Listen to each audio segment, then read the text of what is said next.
So, dann kommt mal schnell mit, meine Lieben. Wir müssen uns nämlich ganz schön beeilen. Wir machen heute eine Live-Schalte mit Alessandra und erfahren, wie es bei uns weitergeht. Was passiert bei uns auf dem Kanal? Was kommt auf euch zu? Was kommt auf uns zu? So. Und deswegen müssen wir uns ein bisschen beeilen. Ja, und ehe ich es vergesse, ihr könnt ja mal noch unseren Kanal abonnieren. Daumen hoch, freuen wir uns auch drüber. Und los geht's nach dem Trailer.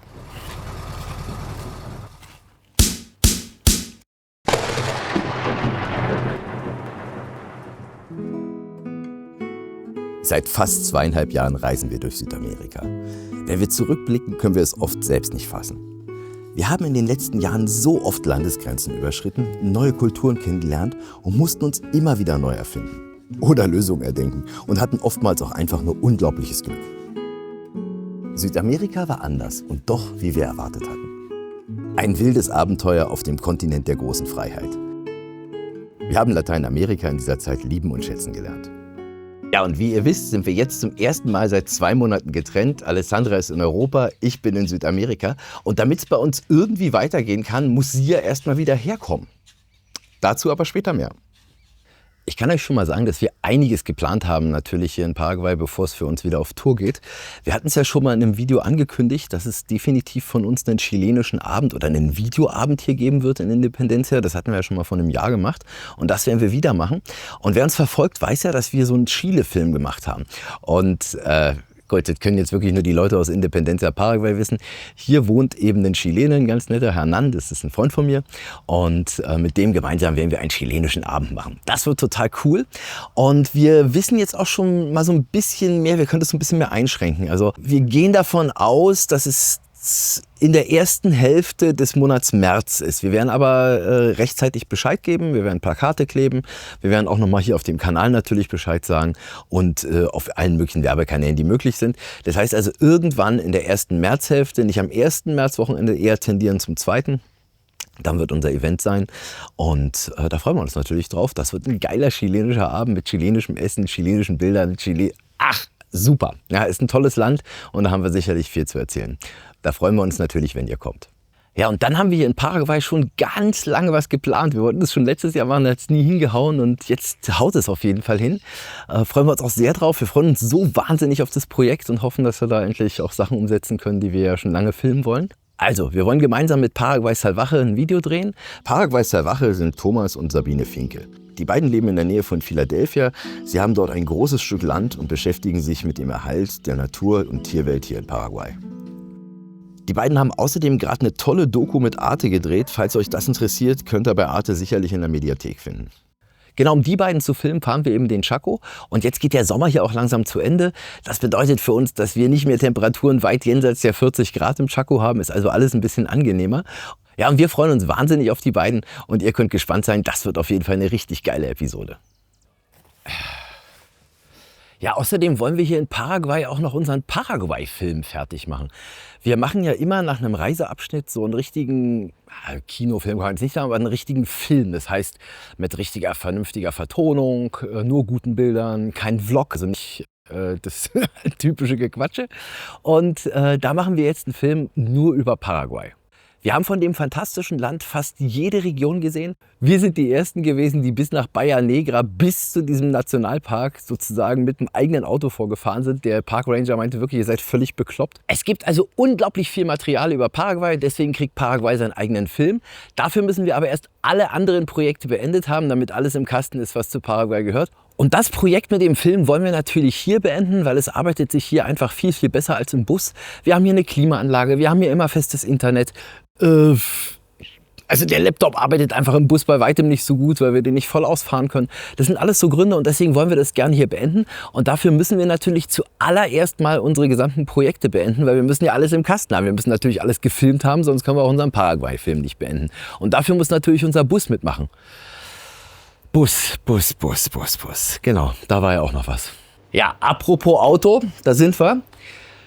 Am Bus ist natürlich auch einiges zu machen. Also ich habe es euch ja schon gezeigt. Wir haben die Frontscheibe vorne. Ich kann mir gar nicht erklären, warum. Wir hatten die einmal in Stand gesetzt. Vielleicht haben wir einen Fehler gemacht. Keine Ahnung. Auf jeden Fall, die gesamte Frontscheibe vorne unten unterm Scheibengummi rostet. Und zwar so richtig.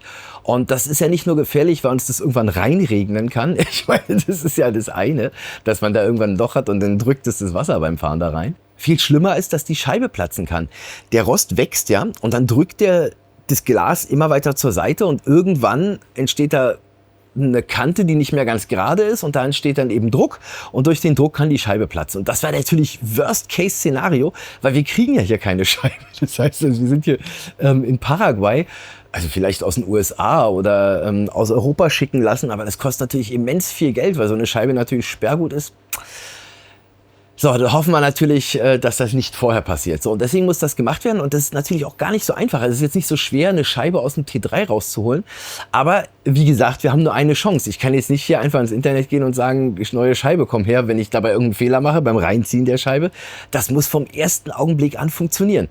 Und dementsprechend sind wir natürlich ein bisschen aufgeregt, kann ich nur sagen. Ihr werdet es im Video sehen, also wir werden das verfilmen und entweder seht ihr unseren Untergang oder unseren Erfolg, je nachdem. Also ihr könnt auf jeden Fall mal mitfiebern, wie wir diese Scheibe da rein und raus machen und hoffentlich den Rost beseitigen. Ja, zusätzlich müssen wir noch die Stoßdämpfer hinten erneuern, haben noch allen möglichen anderen Kleinscheiß. Also wir haben immer eine Kontrollleuchte, die angeht im Cockpit, das könnte ich vielleicht noch beseitigen. Hier, ja, der Türgriff, der ja auch nicht mehr da ist, der sollte vielleicht auch endlich mal wieder neu kommen. Also wir haben einiges noch zu machen und dann haben wir noch eine riesen Baustelle. Wir verlieren ja seit über 10.000 Kilometern im Getriebe, also auf der Getriebeausgangsseite, auf der Antriebsachse kommt Öl raus.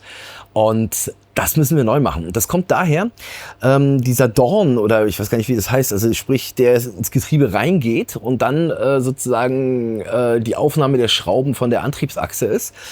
Dieser Dorn, der läuft sich ein an dem Simmring, also sprich, da kommen Rillen langsam rein in das Metall über die Jahre. Und wenn man jetzt einen neuen Simmring reinbaut, also eine neue Dichtung, dann wirken diese alten Rillen, wenn man die vorher nicht rausschleift, wie so eine Pumpe. Das heißt also, ich muss die alten Rillen mit 1000er oder 2000er Schleifpapier, wirklich ganz feinem Schleifpapier und sogar feucht, muss man jetzt ganz vorsichtig diesen Dorn sozusagen abschleifen, damit da keine alten Rillen mehr drin sind und dann kommt auch kein Öl mehr raus. Und das müssen wir natürlich machen, weil ach meine Güte, es macht keinen Spaß, so Auto zu fahren, weil man ja die ganze Zeit immer denkt, habe ich noch Getriebeöl drin, immer wieder nachgucken. Am Ende ist es nur ganz wenig, was rauskommt, aber trotz alledem will man es ja unter Kontrolle halten. Und wir können natürlich erst loslegen, wenn wir die Ersatzteile hier haben. Und wo sind die Ersatzteile? Die sind bei Alessandra. Die sind in Europa und dafür muss sie also wieder zurückkommen, weil sonst können wir hier nicht weitermachen. Und ich habe vorhin, also wir können ja hier keine Live-Schalte bei YouTube machen, ich habe aber vorhin mal mit ihr gequatscht. Also wir haben vorhin eine Videokonferenz gemacht und einfach mal zu schauen, wann sie wiederkommt. Das haben wir natürlich alles aufgenommen, damit ihr auch die Informationen aus erster Hand kriegt. Und ich bin so gespannt und will jetzt endlich mal wissen, wann sie kommt. Ihr wollt es bestimmt auch wissen. Schaut am besten selbst. Ja. Hallo, kannst du mich hören? Ja, sehr gut.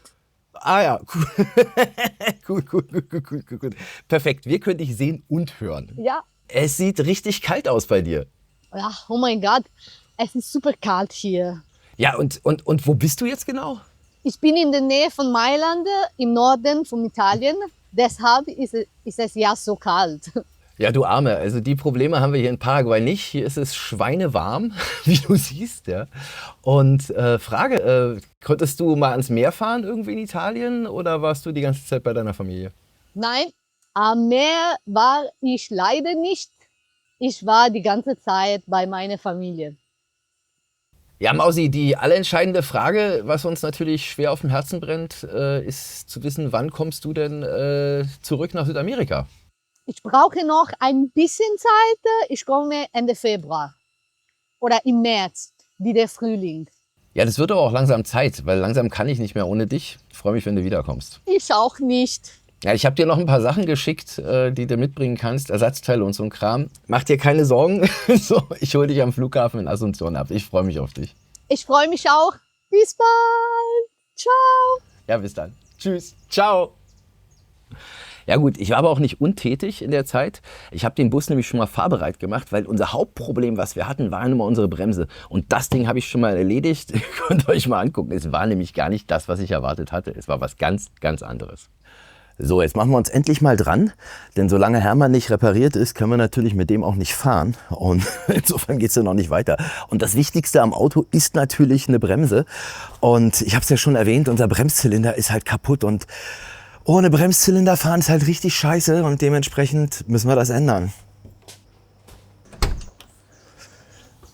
Ach ja, so sieht's aus. Jetzt geht's los. Bremszylinder sitzt ja hier unterm Cockpit, ist also nicht ganz so schwierig. Man muss dafür auch gar nicht so viel ausbauen, sondern wirklich nur das komplette Cockpit mit allen, wie sagt man, mit allen Anschlüssen hinten. Und viele Tücher braucht man, um es da auszulegen, weil es wird auf jeden Fall raussuten, die ganze Bremsflüssigkeit. Ich habe mir natürlich alle Teile vorher gekauft. Wir brauchen einen Bremszylinder. Wir brauchen 2 Bremslichtschalter, weil das Ding hat 2. Und wir brauchen neue Bremsflüssigkeit. So, dementsprechend habe ich alles und dann fangen wir jetzt mal langsam an. Drückt mir mal die Daumen, dass es klappt und dass wir Hermann dann wenigstens wieder, naja, wie soll ich sagen, halbwegs bewegen können. Weil jetzt gerade geht es gar nicht. Ohne Bremsen, also ich bin jetzt, wenn ich bremsen möchte, dann muss ich so drauf treten, dann tritt die aber schon durch die Bremse, dann muss ich also pumpen. Aber sie wird nie hart. Also es ist jetzt nicht so wie bei Luft, die in der Bremse ist, dass es dann nach dem 2., 3. Treten spätestens hart wird, sondern das wird kurz ein bisschen härter, dann kommt auch eine ganz kurze Bremswirkung, aber dann trete ich Pedal bis in den Boden durch. Und das ist natürlich richtig scheiße. Ja? Also das wollen wir nicht. Gut, deswegen machen wir das jetzt neu und naja, in den USA gekauft bei GoVesti und hier in Paraguay gewesen nach 9 Tagen. Das heißt, die Stimmen, die immer sagen, man kriegt in Paraguay nicht alles, man kriegt wirklich alles. Also man muss halt nur wissen, wo, wie, wann und dann kriegt man es ran. Das ist ein T3-Teil. T3-Teile sind selbst in Deutschland nur über T3-Teilehändler zu kriegen. Also so ganz normal im Teilehandel sind die Sachen auch nicht mehr. So, also rein mit dem guten Stück. Ja, zum Glück ist das Cockpit nicht so ein Problem beim T3. Ist ja alles total einfach. So, was will man mehr? Abdeckung weg. So, jetzt sind da 4 Schrauben, die machen wir auf und danach alle Stecker raus. Und dann kriegen wir das Cockpit raus. So, bevor es jetzt hier weitergeht, kommt aber erstmal die schlaue Brille, weil sonst kann ich nichts sehen. Und dann wird es hier ein Blindflug und das wollen wir ja nicht. Irgendwie komisch, das Gefäß mit der Bremsflüssigkeit ist leer. Und das war es, als ich gekommen bin, nicht. Das heißt, vielleicht läuft das da irgendwo aus. Das wäre natürlich total kacke, wenn das jetzt hier ins Auto gelaufen ist. Das ist nämlich ganz schön viel, was da fehlt. Eieiei. Nicht, dass doch irgendwo an den Rädern, also vielleicht an den Rädern doch undicht ist. Also ich habe ja an den Rädern diese Entlüftungsventile. Und vielleicht ist davon eins nicht richtig geschlossen und da ist es immer rausgekommen. Aber ich sehe nichts. Also es ist alles total sauber. Jetzt geht die Fehlersuche wieder los von vorne. Ja, die Schalter hier muss man extrem vorsichtig sein, dass du nichts kaputt machst. Weil sonst halten die nie wieder. Da so eine Lasche abbricht. So, da kommt Nummer 2. Wunderbar. Raus damit. So. Jetzt ist die Schraube runtergefallen. Na klar, war logisch. So, jetzt noch die Tachowelle entfernen, habe ich. Und den Hauptstecker vom Cockpit, der muss auch ab. So, ist auch ab. Und damit ist das Cockpit draußen. Schön. Ja, schon mal ein Stück weiter. Die Schraube bleibt weg. Wunderbar. Na gut. Also beim Auto reparieren ja nie einfach der Intuition folgen, sondern immer noch mal kontrollieren. Selbst wenn alle sagen, es ist der Bremskraftverstärker, hat das ja nicht unbedingt zu sein. Also zwangsläufig so.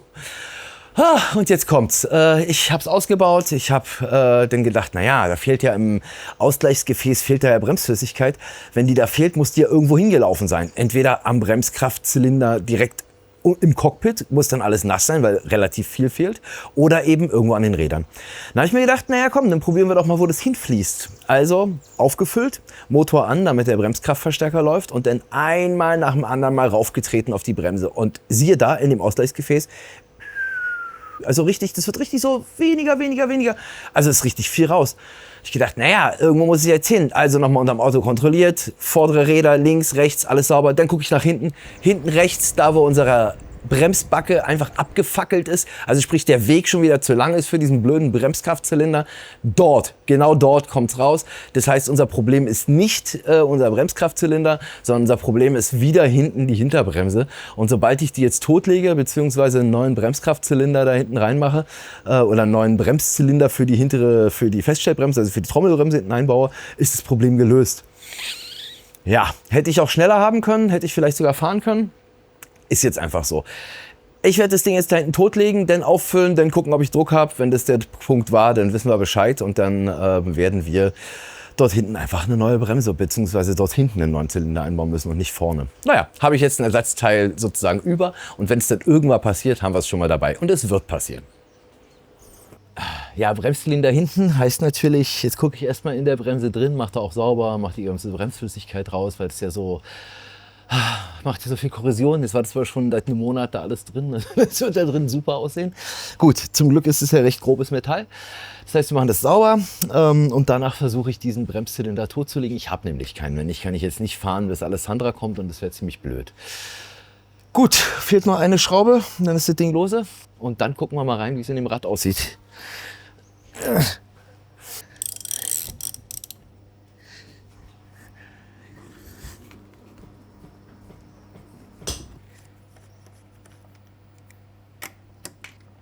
Habe ich echt lange nicht mehr am Auto geschraubt, ey. Ja, war ja auch mal ganz schön. So, da sieht man schon alles klitschnass, völlig voller Bremsflüssigkeit. Das ist schlecht. Das müssen wir beheben. Ja, und Bremsflüssigkeit kann man am besten neutralisieren mit Wasser. Ja.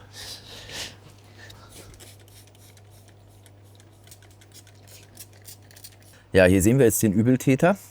Wer uns verfolgt, weiß ja, dass wir unsere Hinterbremse abgefackelt haben. Hier seht ihr, hier ist gar kein Bremsbelag mehr drauf.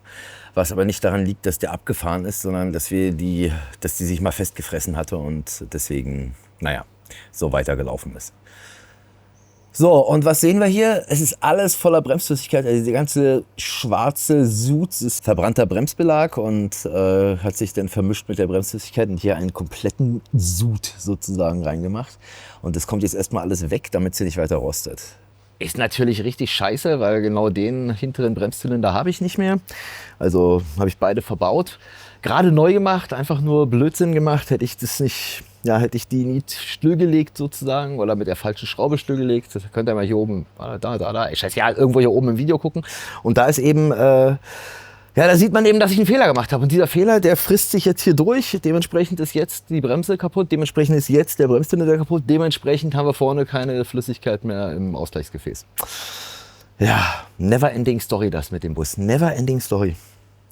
Aber gut, ja, hat ja gerade erst angefangen. Weiter geht's. Also das sieht wirklich übel aus. Das ist echt eine Mischung aus Bremsbelag und Bremsflüssigkeit. Jetzt machen wir das sauber, damit sie nicht weiter rostet. Und hoffentlich wird es sauber. Boah, das ist sehr hartnäckig, wie ich sehe. Aber ich habe noch übleres Zeug.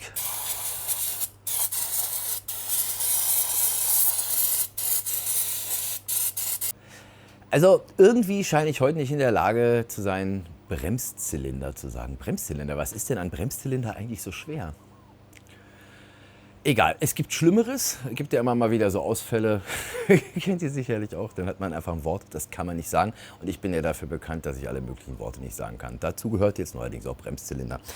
Was habe ich denn genau mit der Bremse gemacht? Wir haben den Bremszylinder aus dem Kreislauf bzw. aus der Hydraulik entfernt. Ja, aus dem Bremssystem entfernt, weil wenn ich drauf trete, dann kommt ja da die Bremsflüssigkeit raus, was dazu führt, dass wir Bremsflüssigkeit verlieren.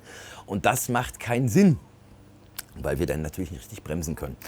Und besser 3 Räder voll bremsen, als alle 4, die nicht bremsen. So. Also habe ich mich entschlossen, das Ding zu entkoppeln. Und wir haben das ja schon mal gemacht und da hatte ich ja einen Fehler gemacht. Ich habe die hier auch schon in der Hand, damit ihr versteht, was ich da gemacht habe. Und zwar kommt ja da die Bremsleitung an, die geht hinten auf den Bremszylinder drauf. Und diese Bremsleitung, die muss man einfach zusperren. Also da darf keine Bremsflüssigkeit mehr in den Zylinder rein. Und beim letzten Mal habe ich so eine Schraube, könnt ihr das sehen? Ist es sichtbar? Ich hoffe, dass ihr das gut sehen könnt hier. Ich hoffe, dass es scharf wird. Geht das hier? Guck mal, da müsste das gehen.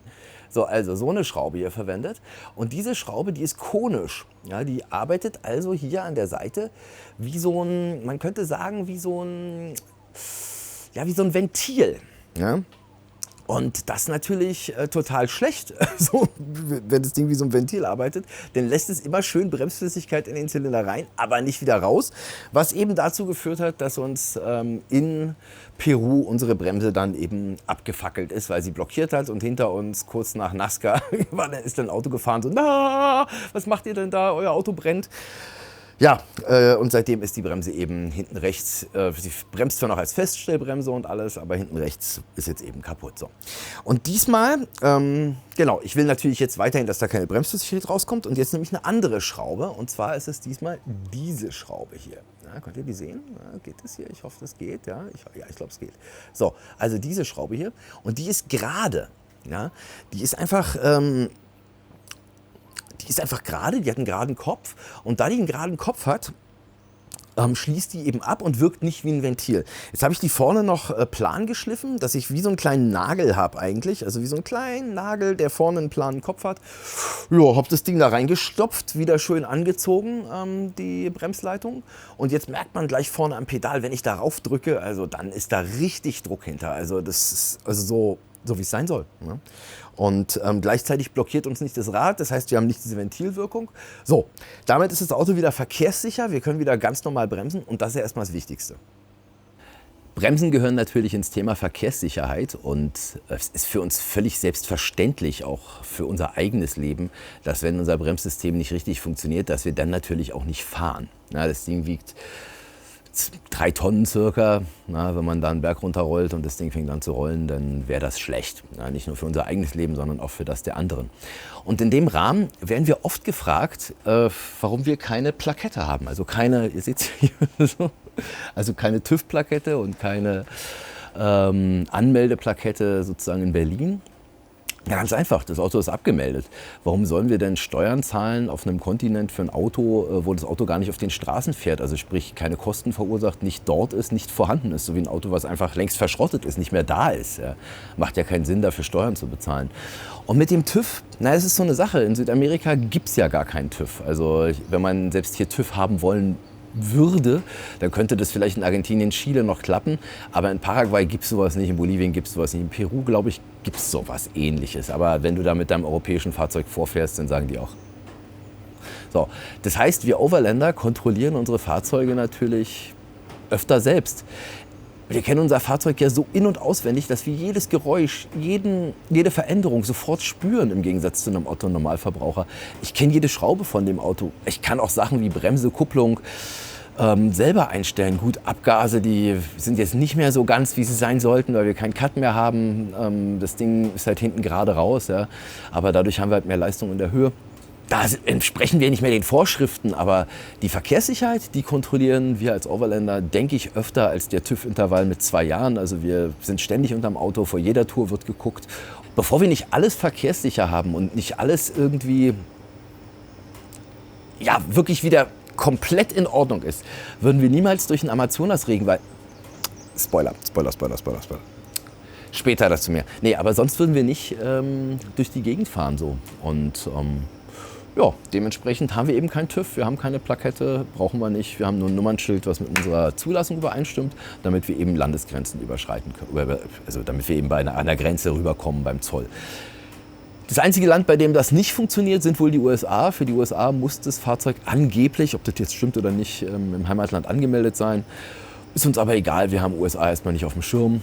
Ob das Auto jemals dahin kommt, wissen wir nicht. Also insofern bleibt es abgemeldet. Wie geil ist das denn? Echt, Auto bremst wieder, alles ist gemacht. Juhu. Leichter als gedacht, jetzt habe ich einen Bremszylinder übrig.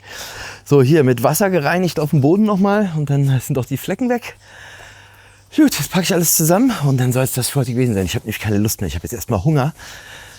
Boah. Ich habe einfach jetzt keinen Bock mehr, ich bin fertig, das reicht. Das ist sowas von heiß, mir rennt schwer der Schweiß runter. Also jetzt erstmal leckeres, kühles Wasser. Jetzt stellt sich natürlich noch die Frage, wann es bei uns endlich weitergeht. Also, das hängt von 2 Faktoren ab. Erstens, wann haben wir unseren ganzen Kram hier erledigt? Wann ist der Film gefilmt? Wann waren wir im Chaco? Und wann ist unser Auto repariert? Weil bevor das nicht läuft, geht es ja nun mal nicht weiter. Und dann gibt es einen zweiten Faktor.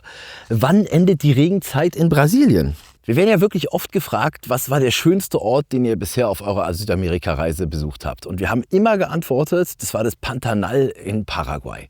Das Pantanal ist ja das größte Feuchtgebiet der Erde und es gibt eine ganz, ganz kleine Ecke Pantanal, die gibt es eben in Paraguay. Und das war der schönste Ort, den wir bis jetzt besucht haben. Ja, und es gibt eben den größeren Teil Pantanal, den gibt es in Brasilien. Und deshalb ist für uns so wahnsinnig wichtig, wenn die Regenzeit aufhört, weil man kann in dieses Pantanal mit dem Auto nur fahren, wenn keine Regenzeit ist. Also solange die Regenzeit ist, sind die Straßen sozusagen überschwemmt oder eben die ganzen Erdstraßen komplett aufgeweicht. Und da macht sich das natürlich sehr, sehr schlecht, mit dem Auto zu fahren. Wir haben nämlich 2 Touren vor und jetzt kommen wir mal zum Abschluss, wie es hier irgendwie weitergehen soll.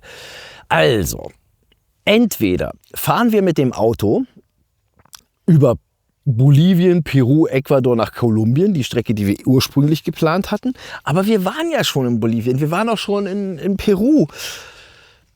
Würde also eine Wiederholung sein. Es gibt aber noch eine andere Tour und jetzt kommt der absolute Mega-Knaller, meine Lieben. So, was kann man noch machen? Man kann auch einfach erst ins Pantanal fahren, dann ein ganz kleines Stück nach Westen fahren und dann kann man gerade durch den Amazonas-Regenwald bis nach Manaus fahren. Das ist natürlich richtig geil. Ein riesiges Abenteuer.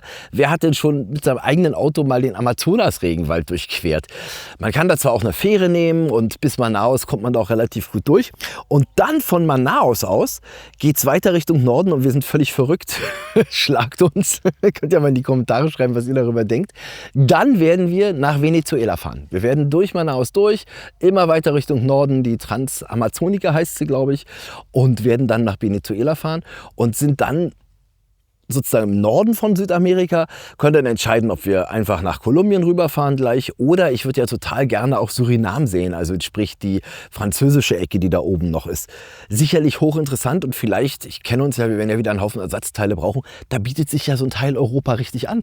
Ja, also schreibt uns doch mal in die Kommentare eure Meinung dazu, was ihr machen würdet. Also eher durch den Regenwald durch Richtung Manaus, dann nach Venezuela oder außenrum über Peru, Ecuador nach Kolumbien und dann eben irgendwie gegebenenfalls durch Venezuela durch und nach Surinam. Wäre mal interessant, eure Meinung dazu zu hören. Das ist auf jeden Fall unser Plan. Wir beide, also Alessandro und ich, tendieren eher zur Amazonas-Tour, weil wir glauben, dass es einfach die verrücktere Tour ist und dass es mehr Abenteuer hat. Und wie gesagt, es haben auch noch nicht viele Leute mit ihrem eigenen Auto den Amazonas durchquert. Das ist auf jeden Fall eine geile Nummer und ich denke, das passt ganz gut zu uns. Wulli, meine Süße. Naja, und noch ein anderer Faktor, der uns natürlich irgendwie auch beschäftigt und mit dem wir uns kümmern müssen, ist Wulli, ja, Mali. Mali wird halt auch immer älter, die wird in 3 Monaten 13. Das bedeutet, dass die natürlich auch nicht mehr so viel Bock hat auf vieles. Ja. Also die spielt schon noch richtig. Also die hat hier Freunde, Hundefreunde. Deswegen sind wir auch hier. Mit denen spielt die richtig. Hey, du bleibst jetzt mal hier. Ich muss sie ja mit Essen locken, sonst kriege ich sie ja nicht dazu, einfach mal hier sitzen zu bleiben und mit mir ein Video aufzunehmen. Wartest du schön mit mir? Hier, willst du mal hier so? Ja, hier kriegst du so, ne? Oh, meine Süße. Ja, und deswegen wollen wir natürlich immer gucken, dass wir in der Nähe von Tierärzten sind, beziehungsweise nicht ganz so sehr, wie soll ich sagen, weit ab vom Schuss sind, weil das bedeutet natürlich, dass wir nichts machen können, falls mal irgendwas passiert. Und somit sind wir so ein bisschen, ist Mali so ein bisschen so ein Faktor, wenn es ihr schlechter geht oder wir merken, dass wir mit ihr nicht reisen können, dann müssen wir natürlich uns ein bisschen nach dem Hund richten. Wie das Leben so spielt, wir wissen es nicht, wir freuen uns über jeden Tag, den wir mit ihr haben. So, auf jeden Fall richtig cool. Ihr wisst jetzt, wie es bei uns weitergeht. Komm mal her hier, los. Du weißt auch, wie es bei uns weitergeht. Ihr seht also, es ist einiges geplant. Paraguay bietet uns noch ein paar gute Möglichkeiten, schöne Videos zu machen. Wenn Hermann fertig ist, die Videos erledigt sind, dann geht es für uns weiter. Und wenn ihr nicht so lange warten wollt, dann schaut euch doch mal das Video egal. Irgendwo ist das Video über die Puna-Wüste an. War unser größtes Abenteuer. Es war richtig, richtig heftig. Und wer es noch nicht gesehen hat, schaut es euch an. So, wir sehen uns beim nächsten Mal. Bis dann. Schöne Zeit. Ciao. Mali, komm mal her. Los, du musst mal Tschüss sagen. Ciao, ciao, ciao, ciao, ciao.